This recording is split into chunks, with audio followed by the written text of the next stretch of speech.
Stanford University. Let's go back. I think we were in the midst of me trying to explain to you how string theory gives a rough explanation of the entropy of black holes. But there was a puzzle, if you remember, and I'll just remind you if you didn't remember. Let's write some equations on the blackboard here, which will be useful. Did I draw that? I didn't draw that, did I? I don't think so. Question on counting strings. Do you distinguish between the character of the small strings, or do you treat them as indistinguishable? We treat them as indistinguishable. Well, we treat them as, we treat them as indistinguishable if they're identical. Identical length. Yeah. And do you count their positions within the box, or are you assuming? We count their positions within the box, yeah. But we're putting them into a box of a certain size, namely the size that the single big string would take up. Yeah. If we, well, okay, that'll have to do. Okay, I want to first write some equations on the blackboard, to remind you, they're simple equations. And then I want to set the target goal for the simple little derivation of the entropy of a black hole. It's kind of indirect, and it's very subtle, but very easy. It doesn't involve anything as complicated. I don't think it involves even a derivative, let alone an integral. Certainly no infinite sums. It's pretty easy. But still, it is subtle. Sometimes the subtlest things are the easiest ones in the sense of easy mathematically. And this is one of them. All right, let's write first equation. G is Newton's constant.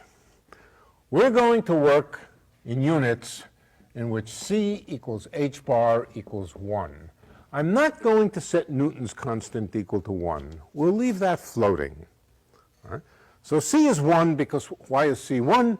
Because we measure space and time in the same units, and so the speed of light is 1.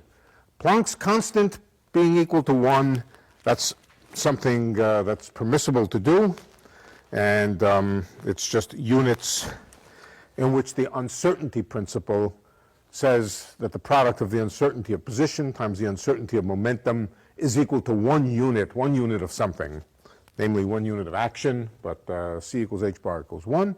But we won't fiddle around or try to simplify Newton's constant for a moment. If you set C equals h bar equal to 1, then there's only 1 unit that you have to specify. You can either take it to be a length or a mass, and a mass is an inverse length. A mass is an inverse length. I'll just remind you why that is. It's the fact that energy, which is the same as mass, all you need to do is to write an equation. Find some equation for energy and look at the various dimensions, and we'll see what happens. All right, so energy, for example, in quantum mechanics, energy is given by Planck's constant divided by the wavelength times c, where lambda is the wavelength of a photon. For example, this would be a connection between the energy of a photon and its wavelength. We're not using it for anything except to say what the relationship between the energy, between the mass units and length units are. Now, this is not mass. To make it mass, I think we have to divide it by c squared. Is that right? E over c squared is equal to m. There were lots of people who knew that E over c squared was equal to m, but it took the genius of Einstein to realize that m is equal to c squared. True. All right, so we put another c in here and c downstairs, but I don't really care. Now this is m. I don't really care where the c's are because we're going to set them equal to 1. So the only point of this was to say the units of mass, when we set c equal to 1, are the same as the units of Planck's constant over length. But if we also set Planck's constant equal to 1, then the units of mass are 1 over length. So keep that in mind. Mass is 1 over length in units, unit-wise. Okay? Now, what about the units of G? We have not set G equal to 1. G has units. It's not too hard to figure out what the units of G are. We just take, again, some equation that has G in it, and we look at its, what's the simplest equation that contains G? Acceleration equals mass times g over r squared. Good. Acceleration equals G m over r squared. Now, the left-hand side, what's the units of the left-hand side? L over t squared. L over t squared. L over t squared. I need is length over time squared, but length and time have the same units when c is equal to 1. So this is just length over length squared, which is 1 over length, right? R squared, of course, is length squared, so let's call this length squared. And now we can multiply both sides of the equation by length squared, and this becomes length upstairs. Oh, we knew that before, didn't we? That's the radius, this is the Schwarzschild radius, or proportional to the Schwarzschild radius of a black hole. But now, a mass is 1 over a length, inverse length. And so we can write that the mass is 1 over a length, transfer it to the other side, and we discover that in these units, G has units of an area. What area? There's only one area around that it could be. It's the Planck area. All right, so G is in fact not only an area, it's also the Planck area squared. It's an important equation. And in fact, that helps us understand why it is that the entropy of a black hole is the area divided by 4 times G. Forget the 4. It's the area divided by G. It's the area in Planck units is what it is. Okay, so that's one equation. Now, there's another fact, and that's that G, of course, also has, it's not just a length squared, it does have to do with the strength of gravity. Okay, so let's think about it in the context of string theory as having to do with the force of gravity. What does the force of gravity come from? The force of gravity, and no explanation of this tonight. This is not for tonight. We've talked about it before. This is just a cartoon. The force of gravity between two objects, this could be the Earth, this could be the moon over here, is due to the exchange of gravitons. How does that happen in string theory? Well, everything is made up out of strings. A little string breaks off. How does it break off? It breaks off when the string crosses itself. There is a probability that when a string, can everybody see this string? When it, oh boy, no, let's see, we want to turn this hand around, keep that hand still. Okay. When the string crosses itself, that it can rearrange. All right? That when the string crosses itself, that it can rearrange. That probability, or the square root of that probability, strictly speaking, square root of it, is called the amplitude for string rearrangement or string breaking or whatever. It's not really breaking, it's rearrangement. And it's called little g. We've talked about it before, little g. The main thing about it is it's a square root of a probability, and a probability has no units, so it's dimensionless. There's little g, which is the probability that when a string crosses itself, it breaks off a little piece. That little piece jumps across to another thing, rearranges again, so that the string jumps from one side to the other.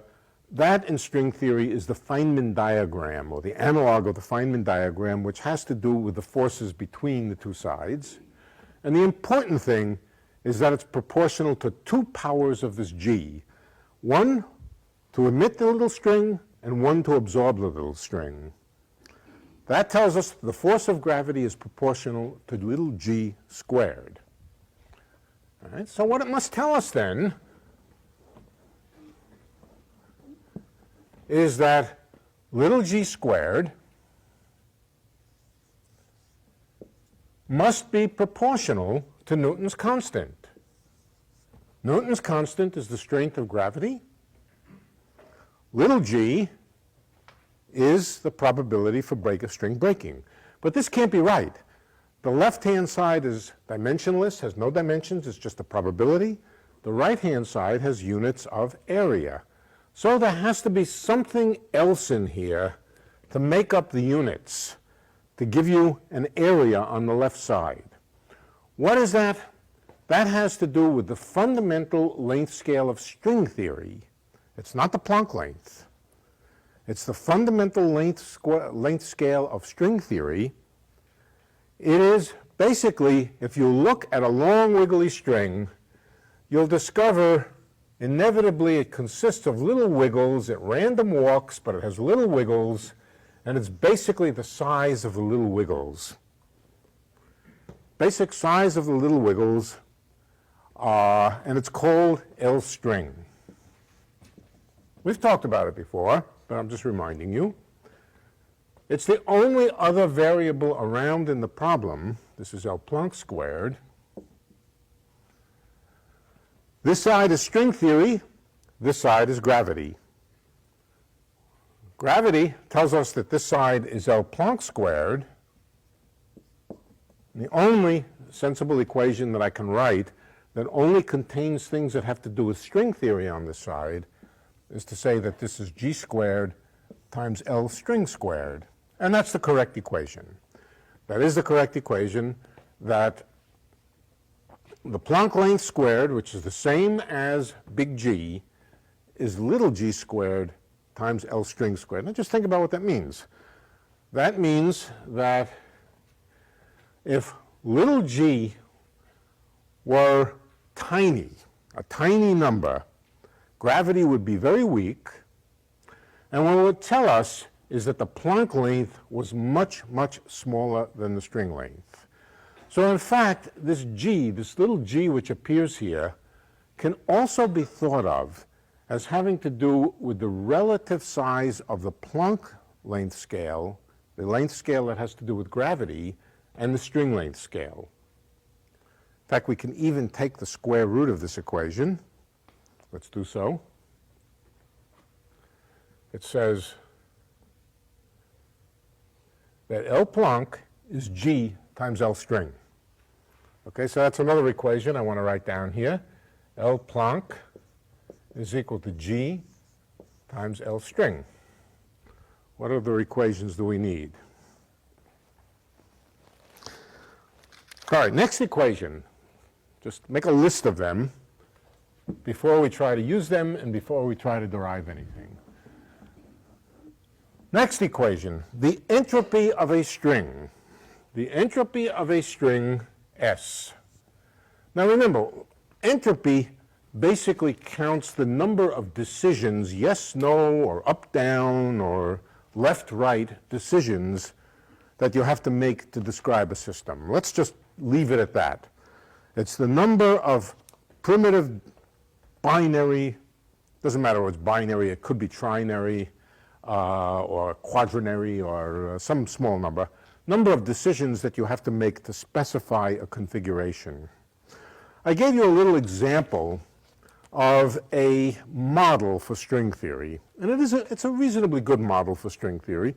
It's one that statistical mechanics people use all the time, not for string theory, but for other purposes, where they replace a string by a series of links of a lattice, and so forth. Link can go back on itself, can do whatever it wants. All right.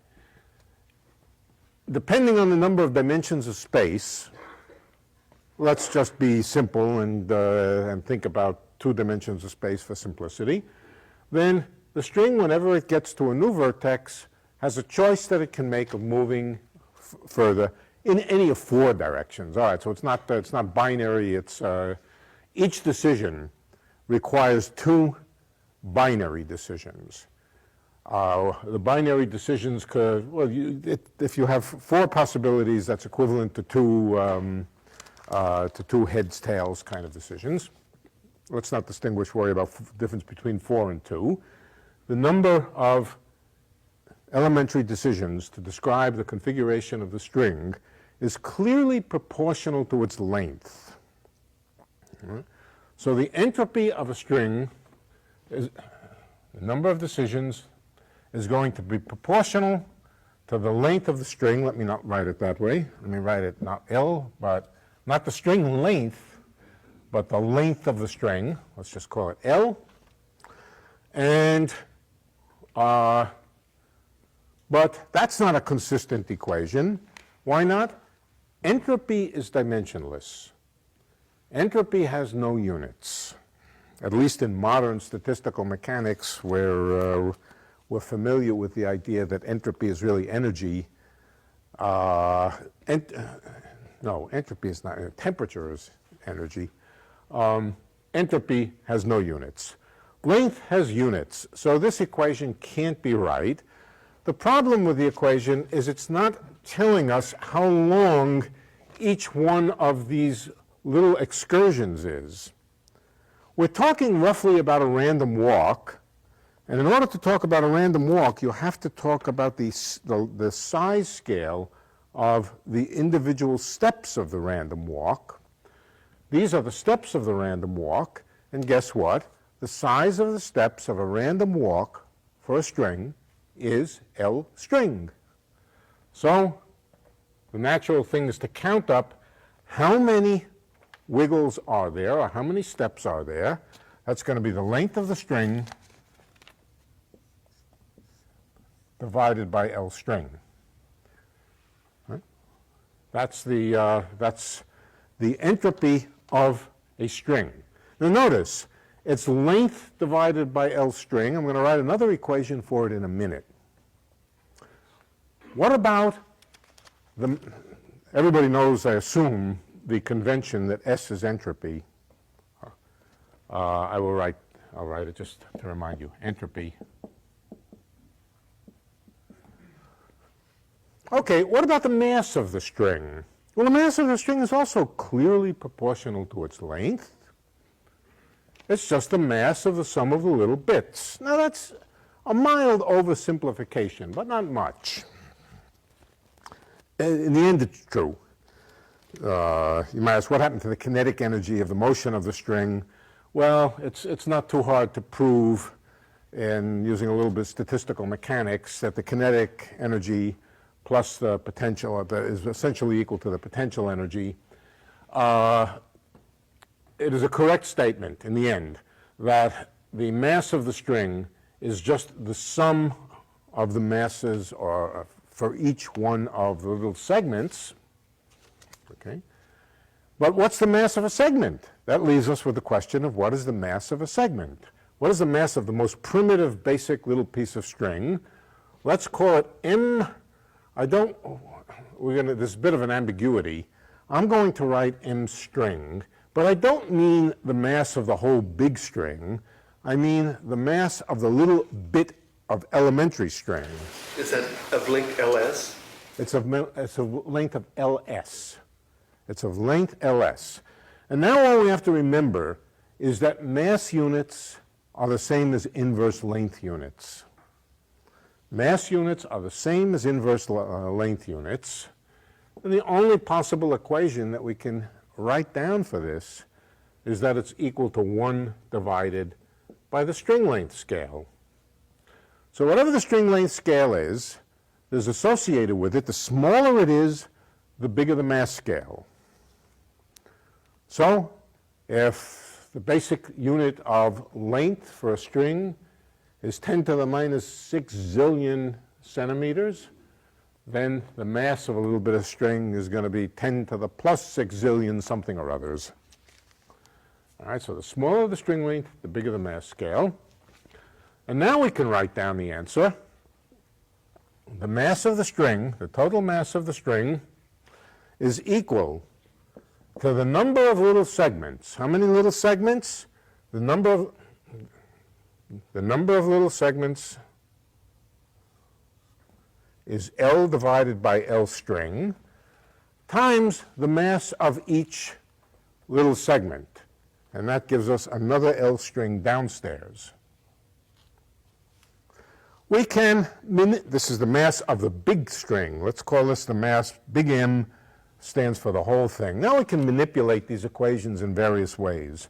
We can also write this as the length of the string times little m substring, because L string in the denominator is the same as m string in the numerator, and so forth and so on. Oh, we can do a bit more. We can get rid of L by replacing it with m. Let's replace it by m. Let's just write some more equations, doing nothing here. L is L string squared times capital M. So what is that going to give us? That's going to give us L string squared times capital M, that's L, times M string. But M string is 1 over L string, right? So we can just take away one of these L strings. I think I'll just condense this into two equations because parts of them I'm not interested in. S is the length divided by the string length, but it also happens to be the mass times the string length. The total mass of the total string, M, times the string length. Okay, now I want to compare some of these equations with black hole physics.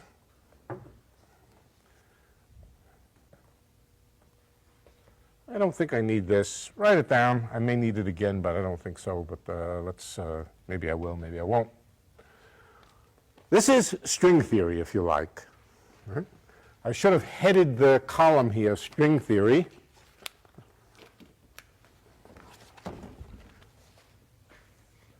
String theory.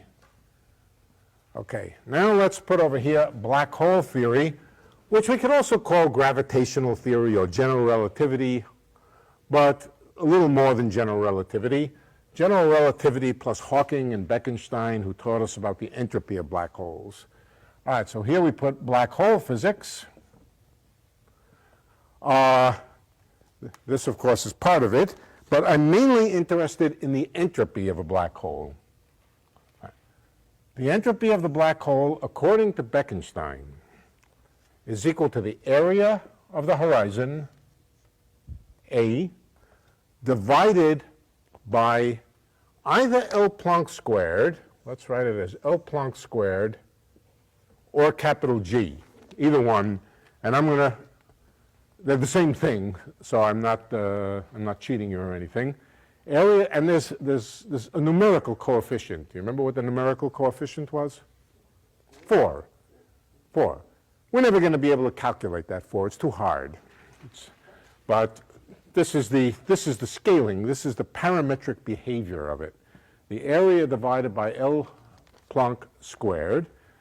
Compare that with this equation over here. The entropy is the length in string units. It's the another system. Length divided by string length for strings. Area divided by Planck area for black holes. Now, I'm not saying these are the same. They're not the same. They're clearly not the same. I'm just pointing out the similarities and the differences. We can also write this another way. The area is equal to the square of the Schwarzschild radius, and the Schwarzschild radius is mg. Now, I'm leaving out 2s and 4s and things like that. mg is the Schwarzschild radius. We want to square that, m squared g squared, that's the area, and now we want to divide it by either g or L Planck squared. Let's divide it by g, it's L Planck squared, and it's just m squared times g. m squared times g, And G is L Planck squared. So we can rewrite this as just m squared L Planck squared. That's the entropy. Let's write it over here. No, there it is. Let's get rid of this. Yeah.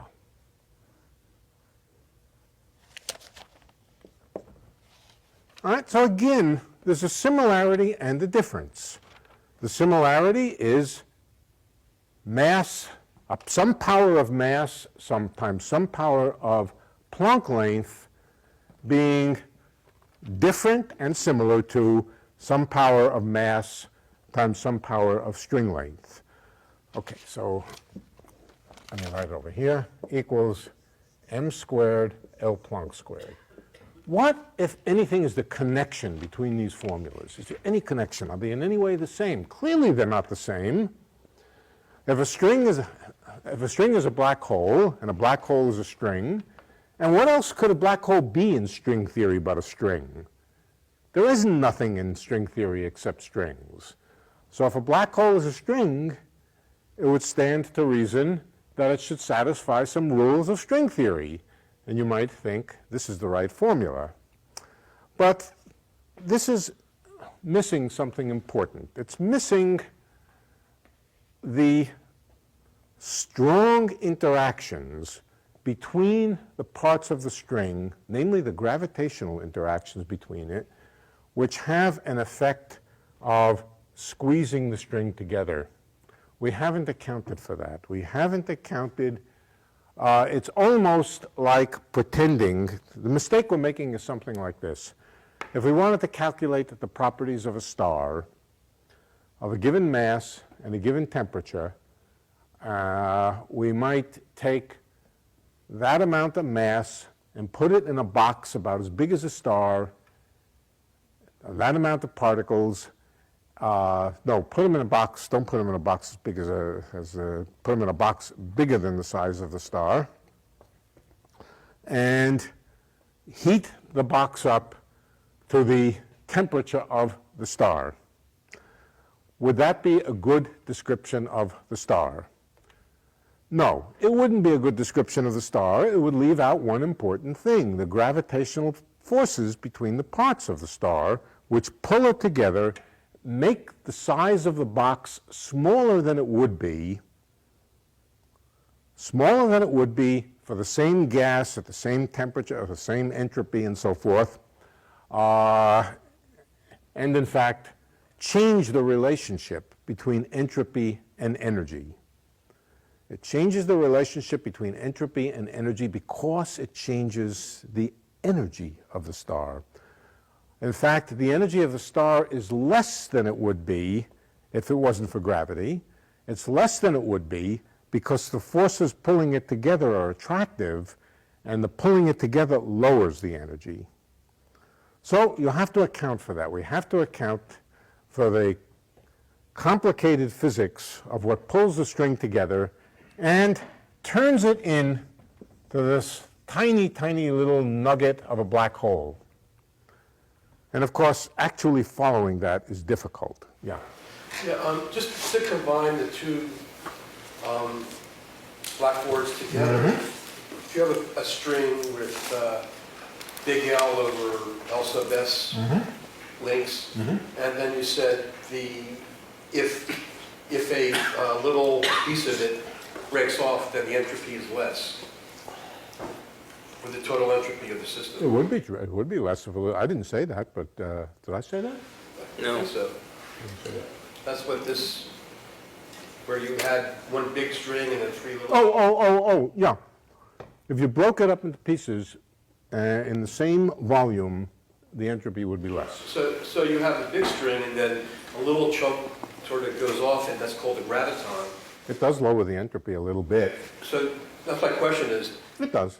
doesn't the gravitating process lower the entropy? No, it actually doesn't. No more than it lowers the mass of the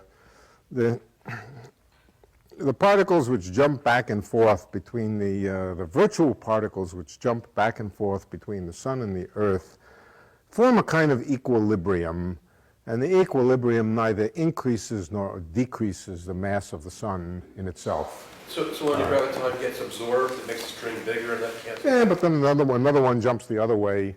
Let's just leave it at that. An equilibrium is set up, and we're not going to do quantum field theory tonight. As I said, the picture of things jumping back and forth, the cartoon, is too simple for a real discussion. All we really used it for was to say that capital G was proportional to little g squared, and that, I assure you, is true. Okay. Now, we're going to make a hypothesis or a guess. And the guess is going to be the first half of the guess is not a guess.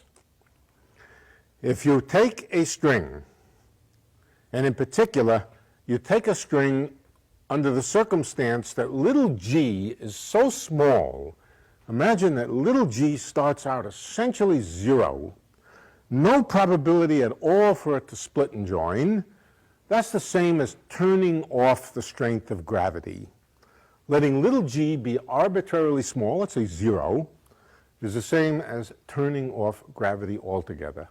Under those circumstances, you're not turning off other things, but turning off little g, sending it to 0, produces a string which has a bunch of wiggles in it, and it's a string for which you don't have to worry about what happens when the string crosses itself. It just goes right through and nothing happens. Okay? That's one limit of string theory. Now you imagine starting to increase g, little g. You imagine starting to increase little g, gravity starts turning on,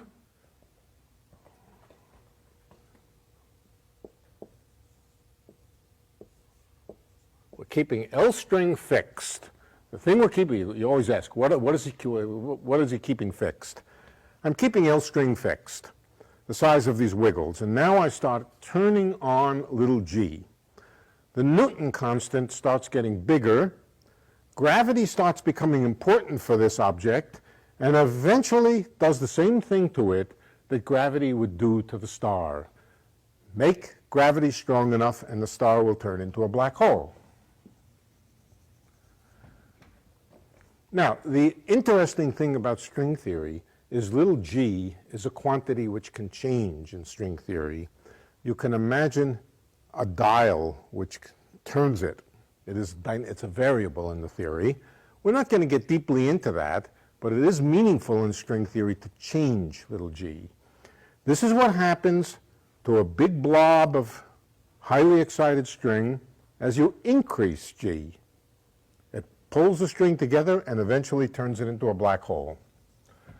What happens if you take the black hole now and you start decreasing g? Eventually, you come to the point where there's not enough gravity to hold the string, to hold the black hole together. Eventually, you can imagine when little g gets so small, let's say 0, then there's no gravity left at all. What can the black hole turn into? There's only one thing around for it to turn into in that limit: strings. That's all there is in string theory. If that's all there is, it has to turn back into string. Well, it could turn into 1 string, it could turn into 2 strings, it could turn into 3 strings, it could turn into 4 strings, maybe a zillion strings. That might be your best guess, unless you knew that the overwhelming majority of configurations was a single string. So the basic guess is that this is kind of a reversible game. Take a highly excited string, turn on gravity, it turns into a black hole. Turn off gravity, it turns back into a string. Do it slowly, called adiabatically. String turns to black hole, back again to string, and back and forth again. Now, the one thing about doing things slowly is it doesn't change the entropy. That's a property of entropy. In the 19th century, it was discovered that entropy is an adiabatic invariant. The meaning of that An adiabatic invariant was a quantity which doesn't change when you change things slowly.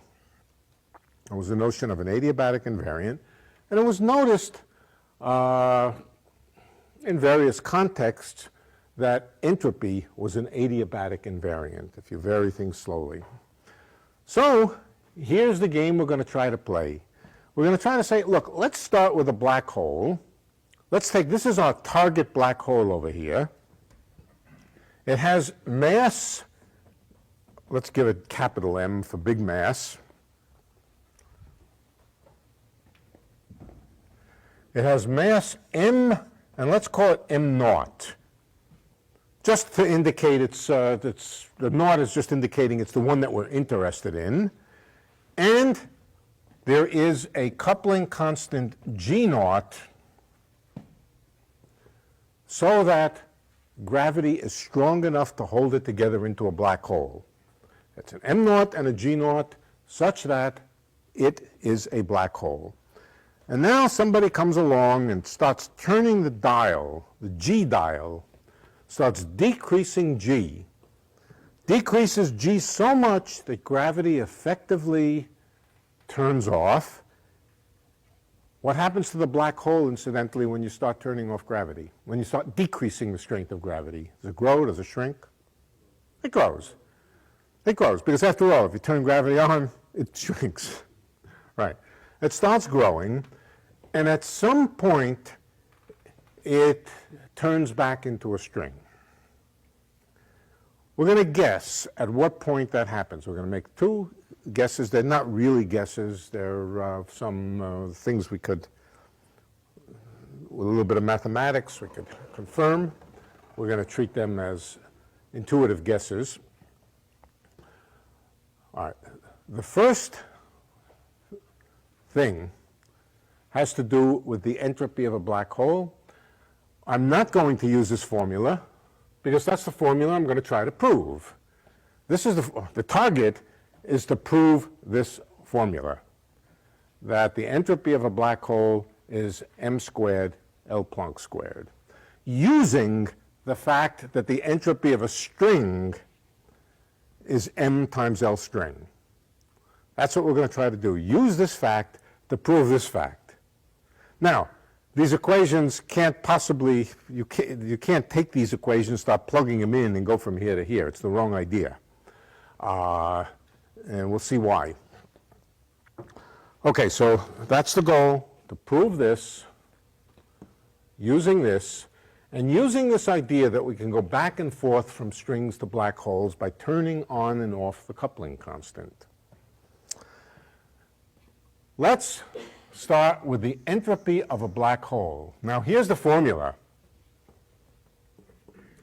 M squared L Planck squared. Entropy is dimensionless. The entropy of a large black hole, what can it depend on? The question is, what can it depend on? And of course, it can depend on the mass. But mass is not dimensionless. There's nothing you can write down that involves only the mass that could give you, it can be mass, mass squared, mass cubed, mass 15th power. None of them work. What must you put here in order to get a dimensionless thing? You must put L Planck. Mass times L Planck. Mass times the length scale that's associated with gravity. Now, we're doing black hole physics over here. It doesn't even know yet about string theory. We're in the old days when Hawking and Bekenstein first discovered the fact that that black holes have entropy. And you could ask at that time, what can the entropy depend on? And Hawking and Bekenstein and everybody else would have said the only thing that it could depend on is the mass times L Planck. But that doesn't tell you that it's mass squared times L Planck squared. It could be mass cubed times L Planck cubed. It could be mass times L Planck. This doesn't say any such thing. This doesn't say that. All it says is that this is the dimensionless combination of variables that S can depend on. Okay, now let's come to the point. Here we're going to draw a diagram. We're going to draw a graph. And on the graph, we're going to plot two things. We're going to plot G, and we're going to plot the mass of an object. And we're going to start over here with a relatively large G, pretty large, and the mass is not really going to be small. It's just I need a lot of space here, a lot of vertical space. So I'm going to put the mass down here. But this mass is pretty big.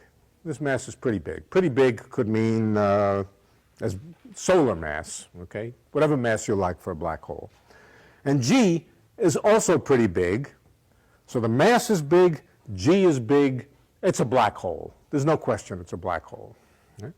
Black hole, and let's give it mass m naught and coupling g naught. This is the target object that we want to understand. We want to calculate its entropy, but what are we going to do? We're going to get our magician who turns the knob of G, who starts decreasing it. He starts decreasing it. We take this object, here it is, and we start decreasing G. What happens to the mass as we decrease G? As we decrease G, the negative gravitational energy disappears. So the mass increases. The mass increases because we're deleting the negative gravitational binding energy. And so the mass starts to increase. And how does it increase? Well, if you do it slowly, the entropy doesn't change. All right? But the entropy is only a function of mass times L Planck. Mass times L Planck. Oh, let's write that another way. I told you that this is very easy, and it's also very subtle. It's difficult because there's a lot of pieces. Every single piece is no more. I don't even think there's anything as complicated as multiplication and addition in the same formula. The worst is multiplication and division. I don't even think we have to use the addition sign, certainly not the integral or derivative, but there are a lot of pieces. L Planck, what is L Planck? L Planck is G times L string, so let's plug that in here. Here looks like we're getting stuff for free, and we are. L Planck is G times L string. And I'm going to hold L string fixed. We're doing string theory. We're going to hold the string length scale fixed. And it tells us that the entropy is a function of the product of M and G for a fixed L string. Holding L string fixed is a choice of units. If we hold L string fixed, call it the basic unit of mass, then the entropy is a function of the product of M and G. In other words, this line here must be the line along which M times G is fixed. M times G is fixed along here. Why is it? Let me go back again. We're slowly varying G, and so we don't change the entropy. But the entropy is known to be a function of M times G. So it must be that Mg is fixed along here. Mg is fixed along here. It has to equal M naught G naught at this point. And so I can tell you immediately what this curve is. Can anybody tell me? Hyperbola. It's a hyperbola. And it's the hyperbola Mg is equal to M naught G naught. It's a hyperbola. The product of M and G is fixed. And it's fixed so that at this point over here, it has to equal M naught G naught. So this is what we found.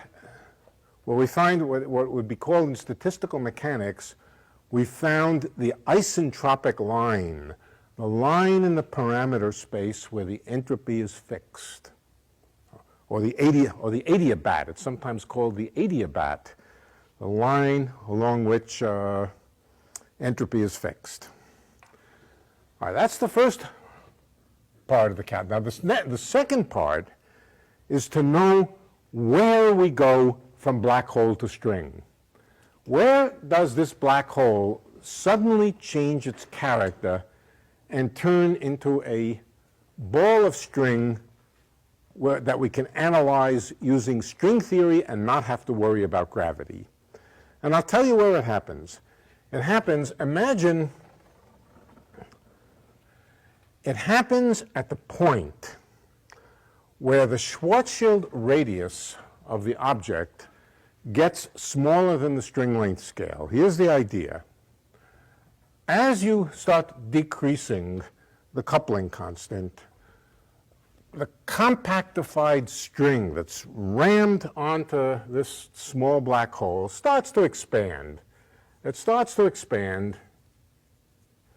It starts to expand and expand, and eventually it gets to the point where these curly loops of string are no smaller than the Schwarzschild radius of the black hole. At that point, the black hole has no more meaning than just a ball of string. To say the Schwarzschild radius is smaller than the string scale wouldn't mean anything. It's also the point at which gravity is not strong enough to hold the string down onto the horizon. But it happens at the point where the wiggles of string are about as big as the Schwarzschild radius would be if it did remain a black hole. In other words, the crossover happens, the transition between the two of them happens, I'll write it over here, it happens when the Schwarzschild radius, mg, becomes equal to L string. At that point, a black hole whose Schwarzschild radius is smaller than the string length scale is not a proper black hole. It is turned into a string. Okay. Once that happens, we use string theory. Okay, let's see where this is. Let's see if we can figure out where this is on this diagram, what it looks like. It's also a curve. It's also a curve. Why is it a curve? Because it's the curve M. Now, big G is little g squared L string squared equals L string. Again, we're keeping L string fixed, so just think of it as a number. And it becomes the curve mg squared equals 1 over L string. I emphasize, the right-hand side is just a number. It's whatever we choose, the unit for L string. The left-hand side is mg squared. So when mg squared, when g gets small enough that mg squared is 1 over L string, all of a sudden it turns into a string. The black hole turns into a string. So there's another curve on here. This other curve, mg squared equals 1 over L string, it looks like this.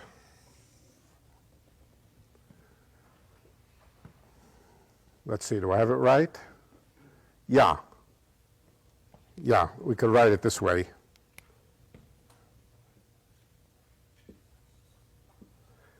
When g is very large, this falls off like 1 over g string squared. So this falls off more rapidly. So let me remind you what these two curves are. One of them is just the curve of constant entropy for a black hole. The other is the transition point, or the transition curve, where when you go from the right side to the left side, you go from black hole to string. So if the coupling constant is small, and what does small mean? It depends on the mass. But if you're to the left of this red line, this lump of stuff behaves like a string. If you're to the right of it, it behaves like a black hole. On the line, all along the line, that's where the entropy is constant. Okay, so now let's follow this black hole, and let's follow it right to the point where it turns into a string. And let's see if we can find out what the mass and coupling, in particular, what the mass and the coupling constant are at that point where it turns into a string. Once it turns into a string, we can use string theory to compute its entropy. So far, all we know is that its entropy is a function of mg, but we don't know what function of mg. All right. So let's follow the curve to here.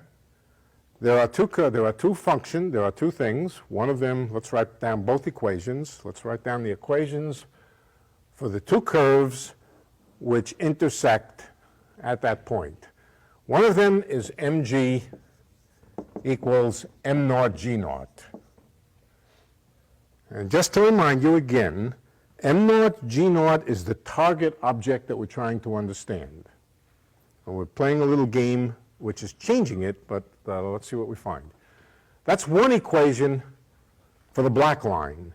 The equation for the red line, I erased it, damn it. What was it? It was m Equals 1 over g squared, I think, is equal to 1 over L string. Yeah. Right. Let's solve these simultaneously, and I'm going to solve them simultaneously by squaring this one, and now dividing one by the other so that I get rid of g. Okay? The point at which they cross, maybe I should have labeled this point and called it the starred point. And maybe we should have called this m star and g star, m star and g star. Namely, the values of m and g at the crossover point here. Okay, so now we just divide one by the other. The ratio of this one here will be m star, right? And that's it. And that will equal m naught squared g naught squared divided by L string, right? Oh, divided by 1 over L string. 1 over L.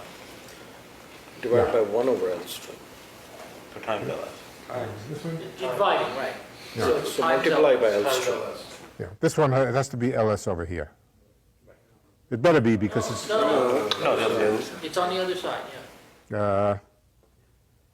let's see, You're dividing the equation by the other equation. yeah.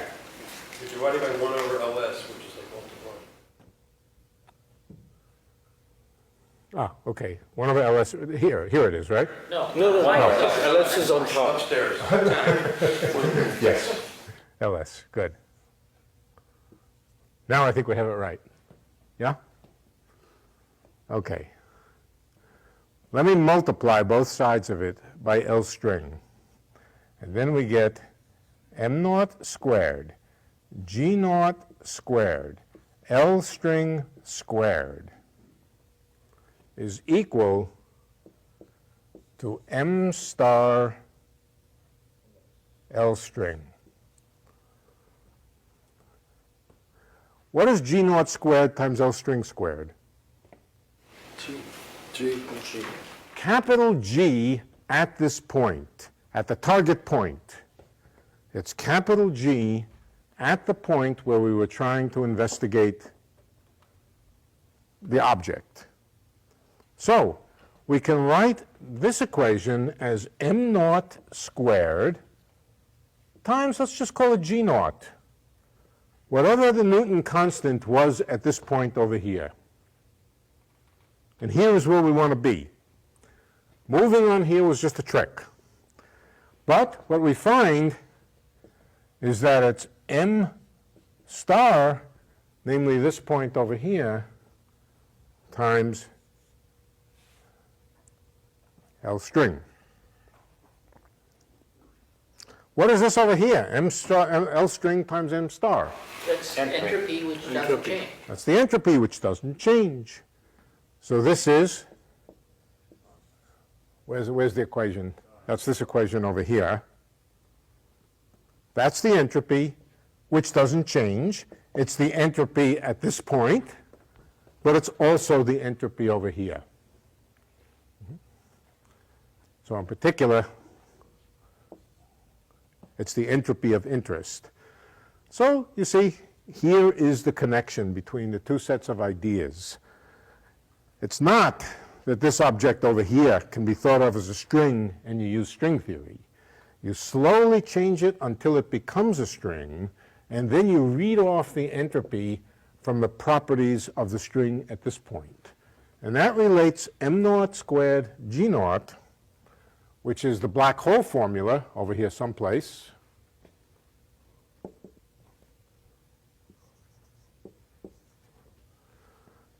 relates the black hole formula at that point to the string formula at that point. All right. That was the origin of the connection between understanding the entropies of black holes and relating it to the properties of strings. There's much more sophisticated versions of it. This version of it was not powerful enough to determine the numerical constant. The numerical constant of 1/4, this was much too crude for that. Why was it too crude? Among other reasons is there was a bit of floppiness in exactly where this transition happens. The transition between string and black hole is not a sharp, sudden transition. And even if it were a sharp, sudden transition, we don't have the power to predict exactly where it is. All we can do is give a rough estimate. So this technique was not powerful enough to pin down the factor of 1/4. But what it was powerful enough was to get the same kinds of formulas for a wide variety of different kinds of black hole objects, different dimensions of space, different things called black brains, things called black holes in all different dimensions, charged black holes, the whole works. The same technique worked, but not good enough to get the numerical factor. The numerical factor was provided by a very mathematically sophisticated version, which had a great deal of symmetry and supersymmetry and other things that we're not going to do. It didn't add anything conceptually very new. It added the power of symmetry to make very precise computations. And the end result was that this factor of 4 was correctly identified. Okay, that's so much for strings and entropy. But just to summarize it, what does it all mean? It doesn't mean that string theory is correct. It means that a mathematically consistent description of gravity and quantum mechanics, which does contain black holes, has within its own framework an explanation of the entropy of black holes. Why do you need an explanation of entropy of black holes? Well, entropy, as I've told you time and again, is an indication of the existence of microscopic substructure which your equations or your rough, coarse-grained description may not see. So the fact that black holes had entropy was evidence that there was some underlying small structures there describing whatever a black hole is, or whatever the horizon of a black hole is. And to get at it, string theory is one method. Oh, one other thing which is most interesting is that the power came out right here. It might have come out to be m cubed L Planck cubed. What would the interpretation of that have been? Notice, this is something, all right, this of course was the main point of this computation, that it gave the answer m squared L Planck squared. It did not give m cubed L Planck cubed. What would have been the interpretation of m cubed L Planck cubed? The volume. It would have been that the entropy was proportional to the volume of the black hole. Right, that's what it seems like in natural life, where you look at that cup of coffee. Right. You look at a cup of coffee, the entropy is proportional to the volume. You look at the room, the entropy is proportional to the volume. You look at a black hole, the entropy is proportional to the area. And it was extremely puzzling. It still is puzzling. This doesn't, this derivation was not for the purpose of making you feel better. It was, but it had a degree of historical value in convincing people that the entropy of black holes really did mean that there was a microscopic substructure to them that general relativity just missed. I think I probably discussed with you other theories which are macroscopic theories which miss the substructure or the microscopic structure, just ordinary fluid dynamics. Fluid dynamics makes use of a set of variables which are averaged over many, many, many particles, the fluid flow, the fluid density, and things like that, the temperature of the fluid locally, and the fact that the fluid has entropy was a indication that it had some kind of additional small distance structure that was too small to see in the equations. Okay. I want to move on from that to the holographic principle. And we're going to do this very quickly. There's an enormous amount that came out of the holographic principle, unexpectedly to me. But the principle itself is very simple. It's very simple, unexpected, but again, simple, doesn't even require integrals. And it goes like this.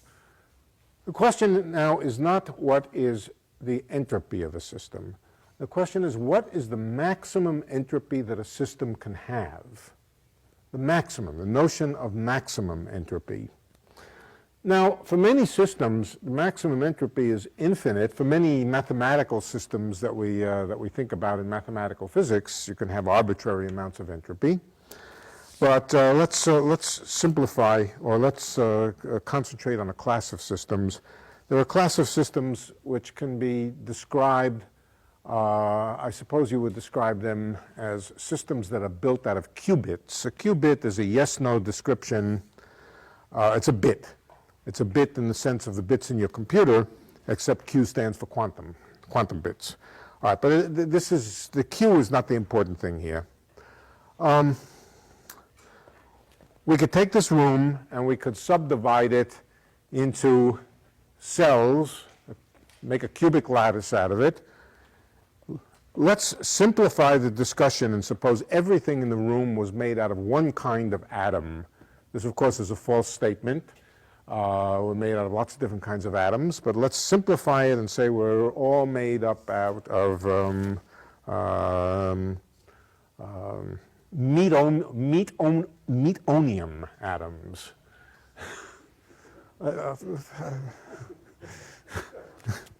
That's too hard to say. We're made out of meat. We're made out of metonium atoms. And even the air is made out of meto. You know what I mean. And what we're going to do is subdivide the room into a large number of cells, each cell being about as big as an atom. The only question that we can ask about a cell is there an atom in it or not? If there's an atom in it, we can paint it black. If there's not an atom in it, we leave it white. We can make up a lot of different kinds of configurations out of this. We can make up configurations that look like a bunch of people sitting here. We need to extend it so that we have a few more elements, of course, to do that.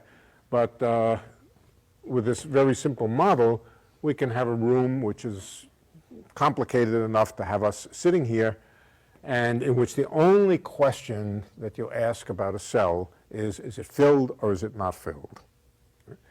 The number of configurations that you can make is clearly 2 to the number of cells. And the number of cells is the volume divided by the volume of a cell. In this case, the volume of a cell would be the smallest volume that would be appropriate to the physics problem. In this case, the physics problem being putting atoms in or not putting atoms in. And so we could put in the volume of an atom here, 2 to the volume over the volume of an atom. That's the number of different ways of populating this room with atoms. And the entropy is just a logarithm of this. The entropy is the logarithm of this, so the logarithm of the natural logarithm is the usual definition. So the logarithm of this thing here is V divided by VA logarithm of 2. Now, I take it back. That is not the entropy of this room. That's the maximum entropy. There are no more states than that. Now, the entropy of this room is certainly nothing like the maximum entropy of this room. The maximum entropy of this room would be a configuration of the room which was completely chaotic. And if we put that much entropy into the room, it would be very hot. We are a configuration of relatively low entropy. This is the maximum entropy that could be in this room, in this situation. There can't be any more. And we would write that as S maximum. There are 2 things to notice about it. One of them is that it's proportional to the volume. That may or may not be a deep fact. The other thing is that it's proportional to the number of basic decisions. Let's call it the number of degrees of freedom. A degree of freedom, not now meaning a thing like a coordinate or something, but a yes-no binary question. It's proportional to the number of degrees of freedom, and, of course, for this room, the number of degrees of freedom being proportional to the volume, it's also proportional to the volume. We want to ask whether this is really a very general feature of nature that the maximum entropy is proportional to the volume. I will take it that the maximum entropy is always proportional to the number of degrees of freedom. That's too deep to fool around with. I mean, we could fool around with it, but that's a very, very deep idea, that the entropy counts the number of yes-no questions. We're going to ask whether it's always the case that it's proportional to the volume. And in particular, in a case that includes gravity. So here was the argument that was put forward, 15 years ago, for what the maximum entropy of a region of space is. Here's a region of space. Let's take it to be a sphere for simplicity. It can be populated with all sorts of stuff, atoms or photons, elements. They may or may not form cookies. Cookie, that's, it's hard to tell the difference between my cookies and planets, but yeah, there's a cookie.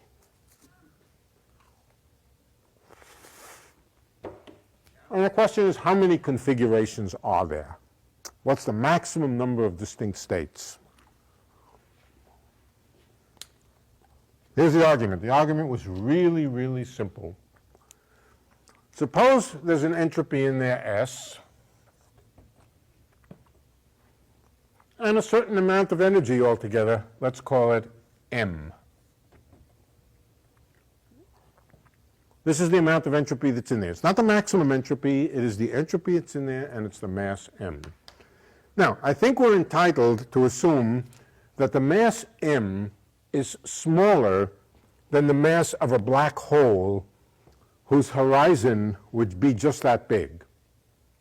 If there was more mass in there, then the horizon would be bigger than this and it would overflow the region. So we're asking how much entropy can be in stuff which doesn't overflow the boundary of this region. And so we're entitled to assume then that the mass must be less than the mass of a black hole whose horizon would just fill the region. Otherwise, as I said, if its mass were bigger, it would overflow the region, would have to overflow the region. Now imagine that somebody created a shell. It doesn't matter what the shell is made out of. It could come in from infinity. It could be made of light. It could be made of photons. It could be made of Swiss cheese. It doesn't matter. And that shell comes in. It happens to have precisely enough mass. It has precisely enough mass that it, together with the mass that's in there, happens to be the mass of a black hole which just fills that region. We're assuming the mass is less than the mass of that black hole. Let's take the red shell to have just the mass necessary to create, so that the sum together will form a black hole. And now imagine either that it's by its own right heavy enough to fall in, or we give it enough of a push to make it fall in, and it falls in. It falls in so that it crosses this region. Everybody who does general relativity will agree that at the point where it crosses the region such that this is just big enough so that the whole thing is a black hole, that it will form a black hole. When you pull this in, it will form a black hole. How big will a black hole be? The black hole will be exactly as big as this region. You've engineered it that way. No, it's no miracle. You've just put enough mass in that red shell so that it, together with the mass in here, is just enough to make a black hole that big. Okay? What is the entropy of the final configuration? The entropy of the final configuration is just the entropy of the black hole that's in there. So we can write that, let's call this S initial. S final is the area divided by 4G, the area of this region.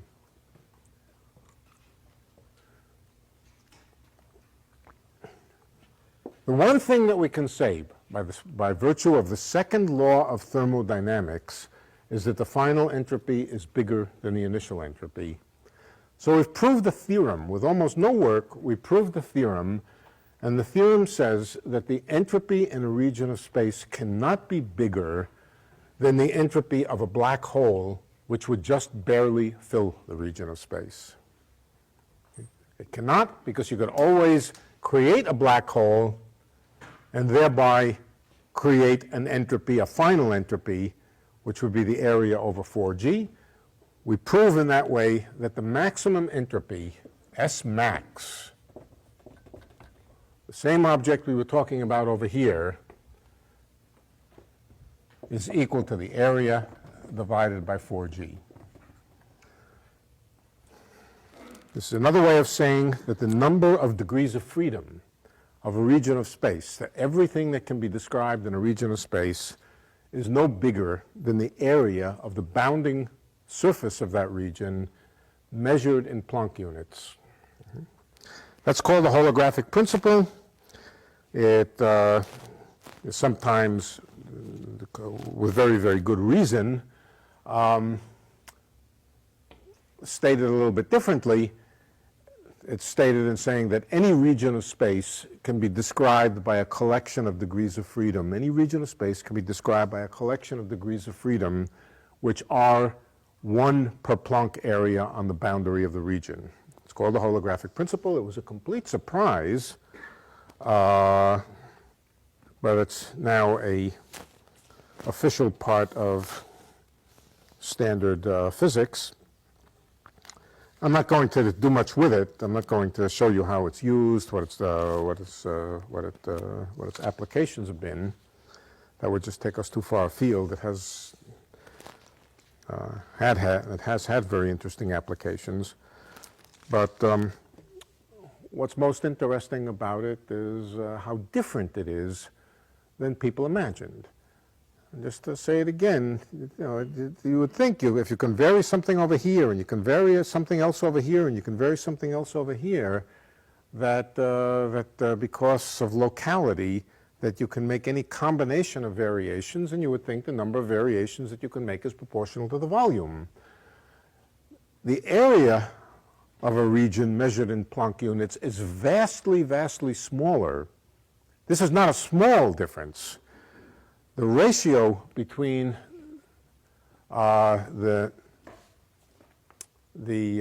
number of Planck cells on the boundary to the number of Planck cells in the volume of the room is a huge ratio. So it's okay, it is what it is. Can I ask about this? If you have ignoring expansion of the universe, if you just have a roughly uniform density of a very large universe, what happens then? We're gonna do that. Yeah, we're gonna do that. Is there a connection between this limit on the number of degrees of freedom and the uncertainty principle? Well,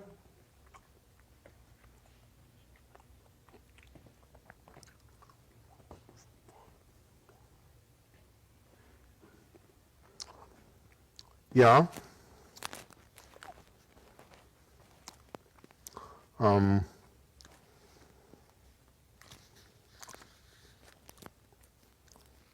All right, so let's talk about such a relationship.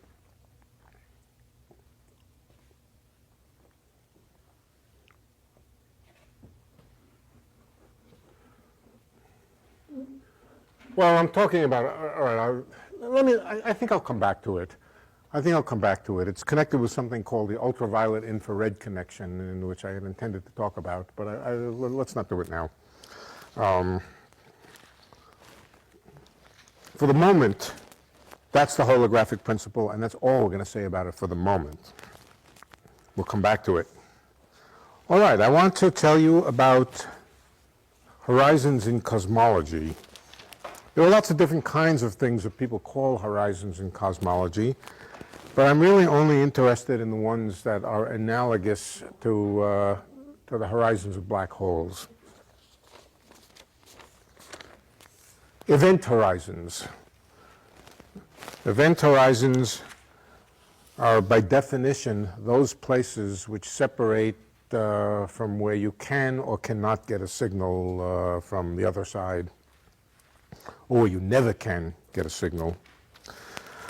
All right, event horizons occur in certain kinds of cosmologies. By certain kinds of cosmologies, that means certain kinds of solutions of Einstein's field equations applied to cosmology. We're not going to do those equations. I'm going to just tell you what the solutions are. We're going to talk about solutions of Einstein's equations, but we're not going to try to write, we're not even going to write the equations down. We're going to write the solutions down. Let's begin with the most basic concept of modern cosmology, namely the metric of an expanding universe. Now, there are various versions of expanding universes. In particular, they're characterized by the topology of space, not space-time, but space. Space could be closed and bounded like a sphere, like the surface of a sphere, not the surface of a two-dimensional sphere, but the surface of a three-dimensional sphere. It could be hyperbolic, which is a kind of space which is infinite and negatively curved, quite the opposite of a sphere. But we're not going to do either of those tonight. We're going to assume that space is just Euclidean space. Now, if space is just ordinary Euclidean space, why are we talking about cosmology? Why aren't we just talking about ordinary Euclidean space? Well, we want to be talking about space-time. We want to be talking about space-time, and the space-time we're going to talk about, what's the space-time analog of Euclidean space? You know what it's called? Minkowski? Minkowski space, right. We're not going to be talking about Minkowski space. we're going to be talking about a space which is more complicated, an expanding space. If you want to think about it, the usual picture for thinking about an expanding closed space is to go down one dimension, view space as two-dimensional, and then think of it as a balloon blowing up.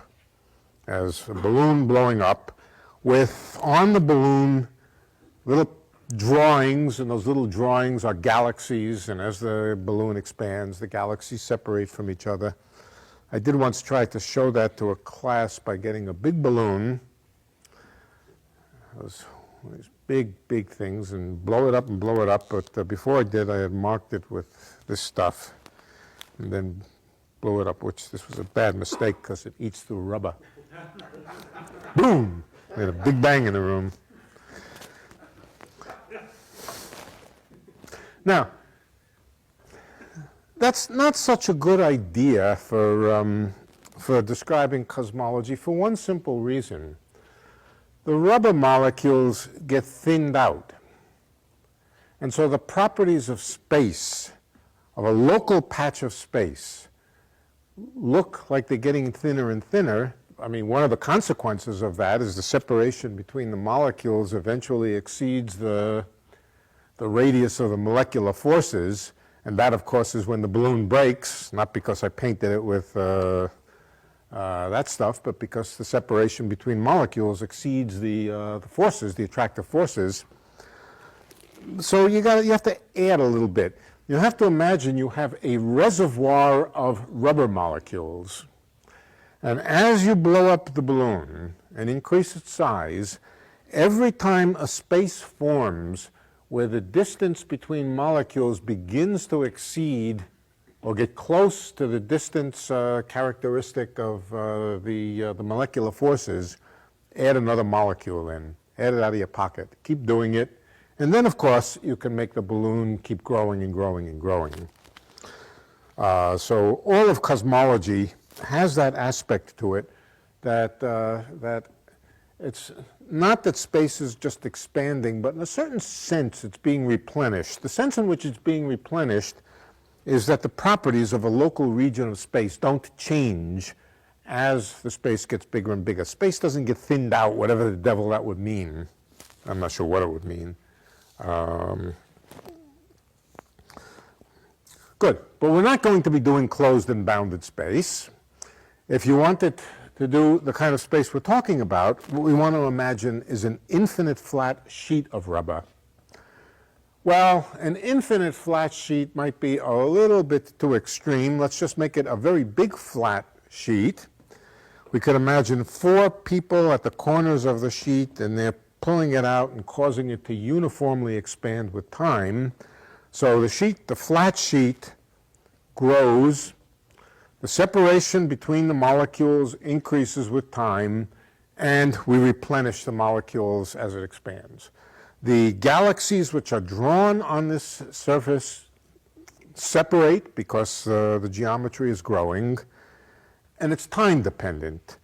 We could say the distances between things is time dependent because the space itself is stretching. All right, now those words are nice words. Do they have mathematical meaning? Yes, they do have mathematical meaning. The mathematical meaning is through the metric of space, or the metric of space-time. So I'm going to write down a metric for you.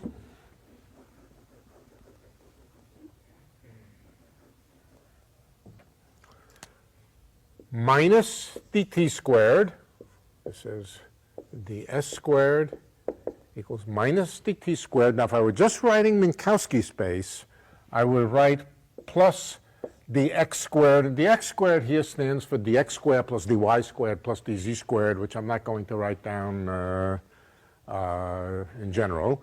It would be minus dt squared plus dx squared. If you wanted to put some speeds of light in, you would put the speed of light in c squared dt squared plus dx squared. But I'm not going to put in the speed of light. This would be the thing you would normally put in. But if space were expanding, you would put multiplying the space component of the metric. Let's call it dxi dxi. This stands for dx squared plus dy squared plus dz squared. We'll put what's called a scale factor, a, of t squared. You put a function there of time. Now, what's the distance between a pair of points separated by delta x, separated by distance delta x? What is the distance between them?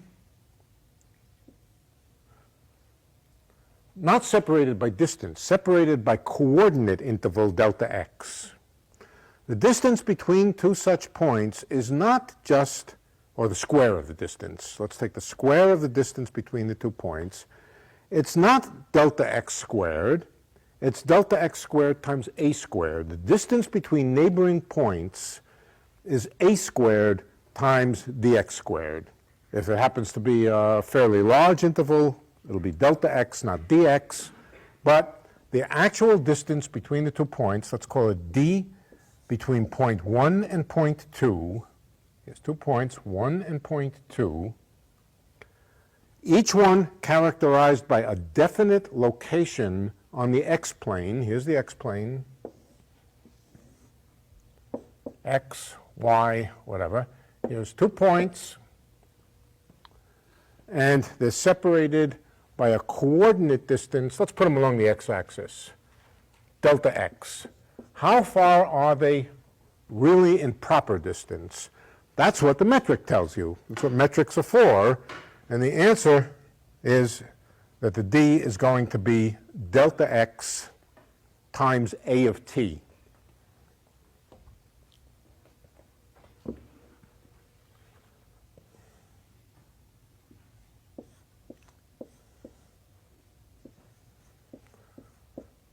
In other words, if the 2 points are fixed in the plane, in the coordinate plane, and the plane is being blown up by this process of putting in more molecules, the 2 points will separate, and the distance between them will be whatever the delta x was times a of t. That much that's what a metric means.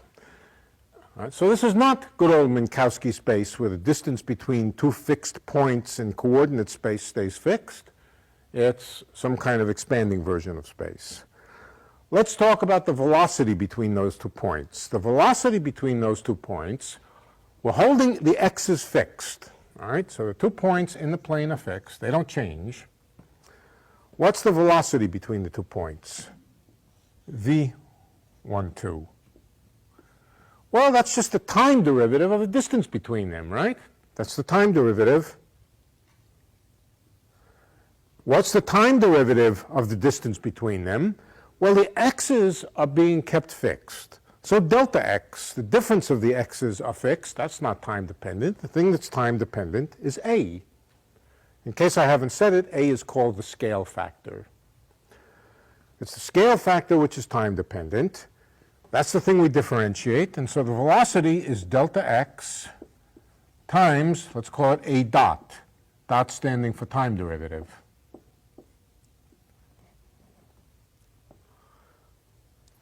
Now let's consider the relationship between the distance between the points and the velocity between them.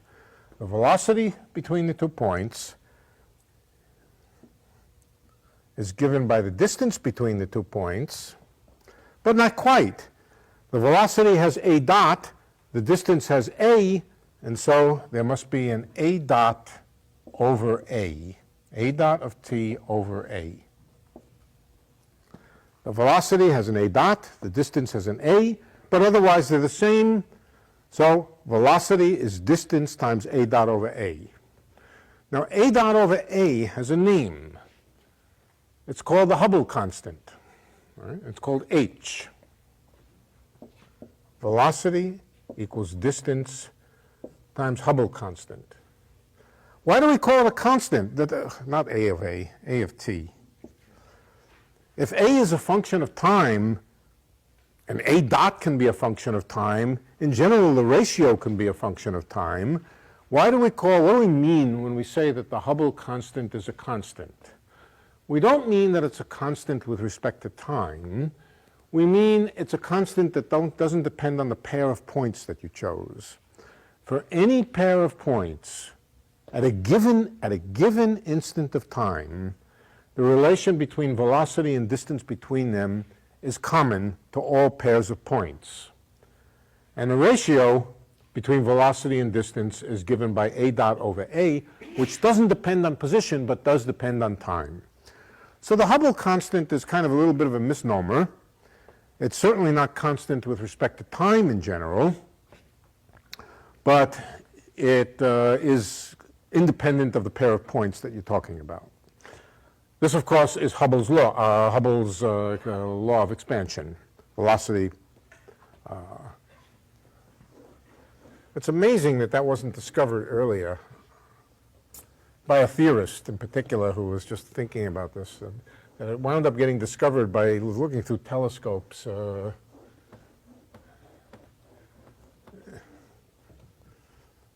fact, I'm not even sure it wasn't discovered by somebody else. Somebody may correct me. I may wind up being corrected that it was discovered by somebody else, but I don't know. Okay, so that's Hubble's law. You derive that using infinitesimals, dt, and etc.? Yeah, I just differentiated. But if you're talking about distance between galaxies, then you have to ask whose t is it? And, well, all right, there is a... Right. In particular, if you're looking at very, very distant galaxies, when you look back at them, you're looking back at them at a time which is much earlier than your local time. And the question is then, should you use the Hubble non-constant then or now? Well, the answer is a combination of both.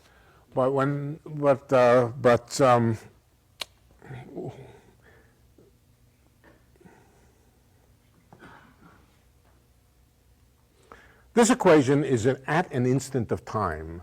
It does not correspond to what you see when you look back. All right, let's talk. Since you raised it, let's talk about it. Let's draw a space-time diagram. Here's time, here's space. Now, here's the 2 points, and they're maintaining the same coordinate positions. Nevertheless, the space is expanding between them. At a fixed instant of time, they're separating with a velocity which is related to the distance by the Hubble constant at that instant of time. But that's not what they see when they look at each other. What they see when they look at each other is they look back and they see one another at an earlier time. So this fellow over here sees this one moving away from him, not with the velocity that he has at the same instant of time, but at the velocity that he had at an earlier time. And so you have to use a more complicated formula if you want to answer the question of what somebody sees. But this is what is true at an instant of time. At an instant of time, this is true. Okay. Now, the fact that it's true is may not be as interesting as what you can actually detect by looking back.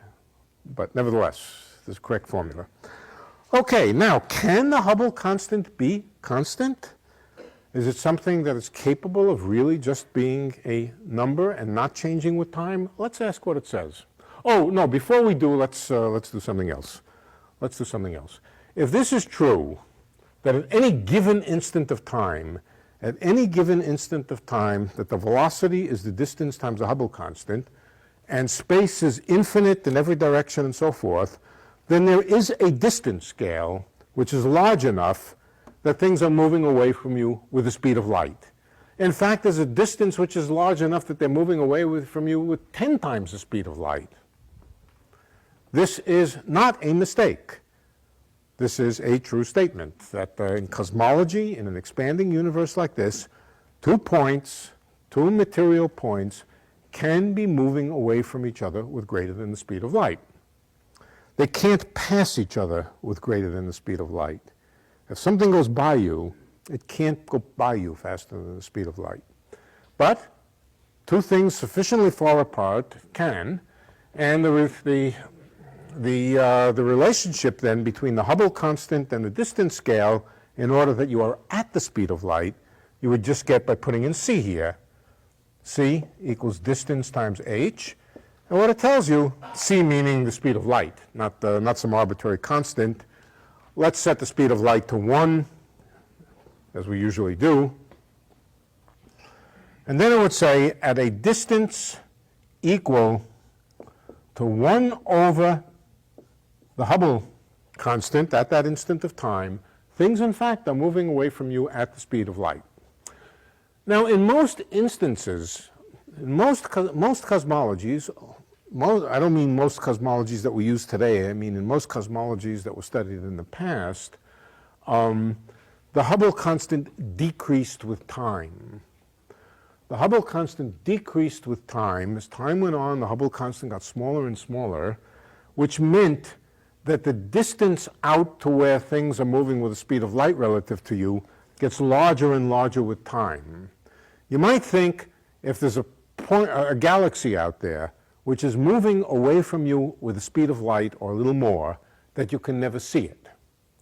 But if the Hubble constant is decreasing, you wait a little while and you find out that the distance to which you can see is larger.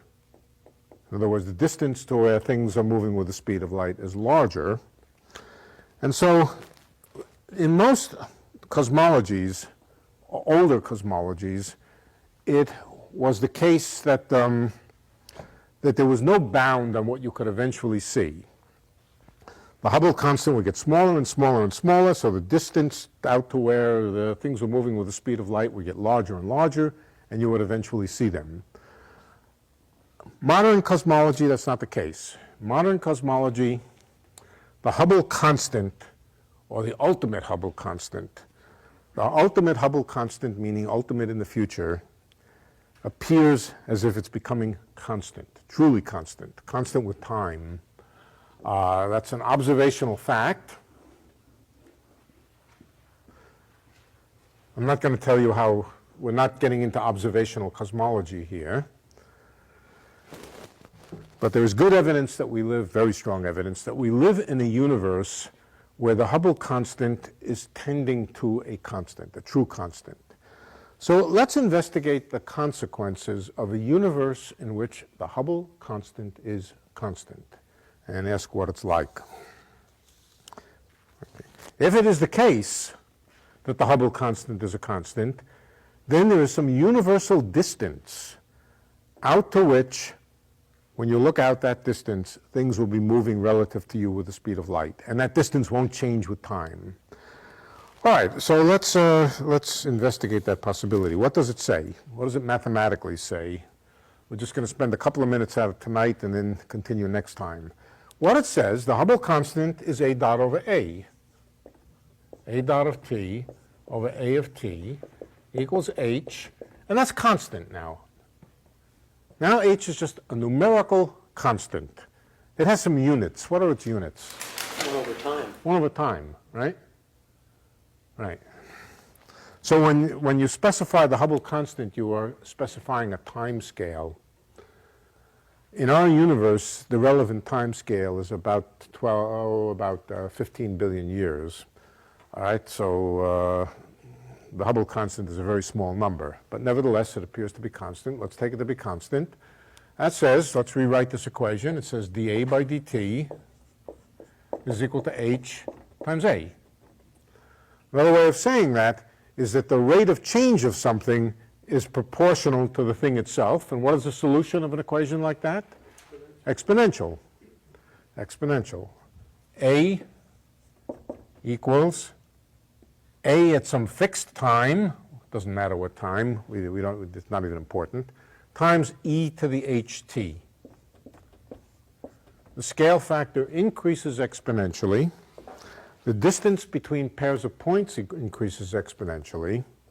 And that's called an inflating universe. So that's called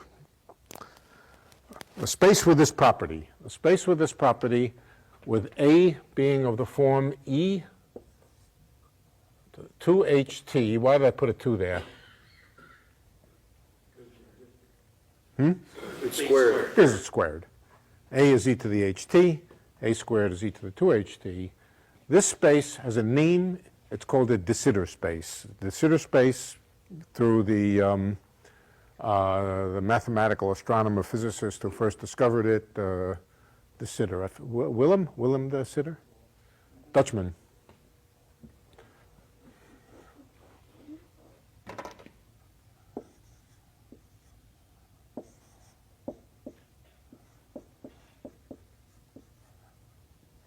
Small d, small e, space, Sitter.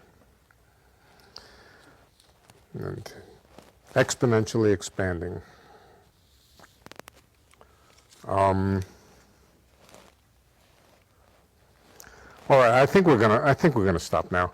What I'm gonna show you next time is that de Sitter spaces, spaces with this property, have event horizons. Event horizons which are in many respects similar to black hole horizons, but they're almost like inside-out horizons.